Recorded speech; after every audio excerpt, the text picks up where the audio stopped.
هندوستان کشمیر کې پهلګام کې یو حمله شوې ده چې پکې شپږ کسان مړه دي. نو هندوستان کې چې کله هم داسې حمله وشي که نه، نو بیا بغیر د څه تفتیش نه هغوی ډایرکټ چې کوم دی نو پاکستان باندې الزام لګوي. ضروري نه ده چې هر حمله هلته کې چې شوي ده به پاکستان کړي. تر دې پورې چې ممبۍ حمله د ټولو نه غټه حمله وه، هغه هم د هندوستان حکومت بیا وروسته پخپله دا تسلیم کړې وه چې د ممبۍ حمله پاکستان ایز ا سټیټ په دې کې انوالو نه دی، هغه د پاکستان څه کسان پکې انوالو که نه. خو اوس چې کله هم هلته کې داسې حمله وشي نو د انډیا حکومت باندې هر یو ملک چې داسې حمله وشي نو د هغې ملک په حکومت باندې د خپل پبلک د طرف نه ډېر غټ دباو راځي.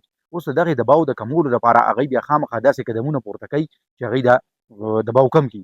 نو د پرون هم چې دغه حمله شوې ده، نو د انډیا د حکومت دا دومره زیات په جلدی کې چې کوم دی په پاکستان باندې الزام لګول. بیا چې د مودي د سعودي عرب خپله دوره مختصر کړه، راغې میټینګ وکړو، نو د میټینګ نه پس د پاکستان خلاف یې چې کوم اعلانونه وکړل، نو دا د دغې دپاره دی چې د هغې خپل پبلک هغه پریشر چې کوم دی نه کم کړي. او مودي چې د دغې میټینګ نه پس کوم اعلانونه کړي دي، نو هغې کې یو دا دي چې کوم پاکستانیان اوس په انډیا کې موجود دي، نو هغه یې په 48 غنټې کې دننه دلته نه وځي.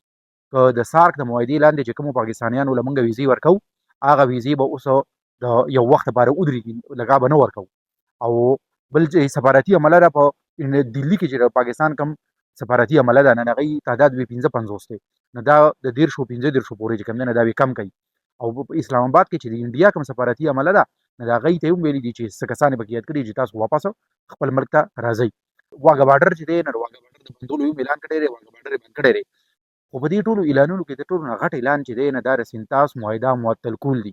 نو اوس دې ځای کې په دې باندې ځان پوهه کول دي که نه چې د سینتاس معاهده معطل کېدو څه مطلب دی، او آیا انډیا چې دی نو هغوی سره دومره پاور شته چې هغوی یک طرفه طور سره دا فیصله واخلي چې مونږ دا معاهده ختمه کړه.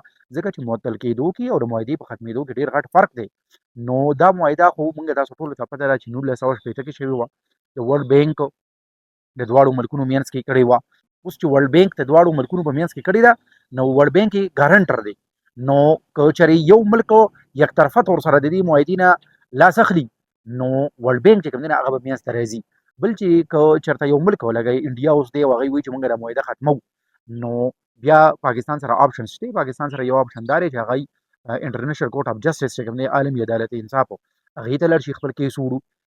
مودي چې د کله نه هم دلته کې حکومت ته راغلی دی که نه، نو دا به دویم ځل چې الیکشن وګټه دغه وخت کې په 2019 کې ده اعلان کړی چې زه د سینتاس معاهده چې کوم دی دا انډیا یونیلیټرلي د دې نه چې کوم دی نو ویتډرا کولی شي، لکه دا مونږ یک طرفه طور سره ختمولی شو.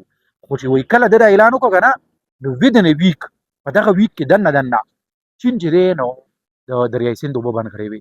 نو دې ځای کې دا چې کوم دی نو یو ډېر غټه امپورټنټ پوینټ دی که نه، چې دغه دریای سیند چې دی او د دریای سیند سره دا نور سیندونه چې کوم دي، نو دا د کشمیر نه چې کوم دی نو پنجاب ته راغلي دي که نه. اوس دا دریای سیند چې دی دی خو پخپله هم د دې سورس چې دی انډیا کې نه دی، بلکې د دې سورس په چاینا کې دی.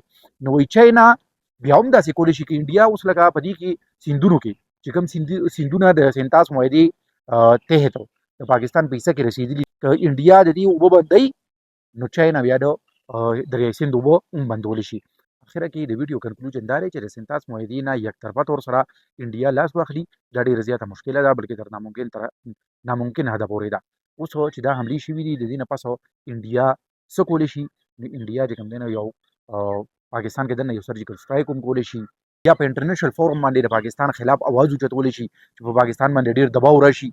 نو څه ناڅه طریقې سره به هغوی خامخا پاکستان له زور ورکولو کوشش کوي.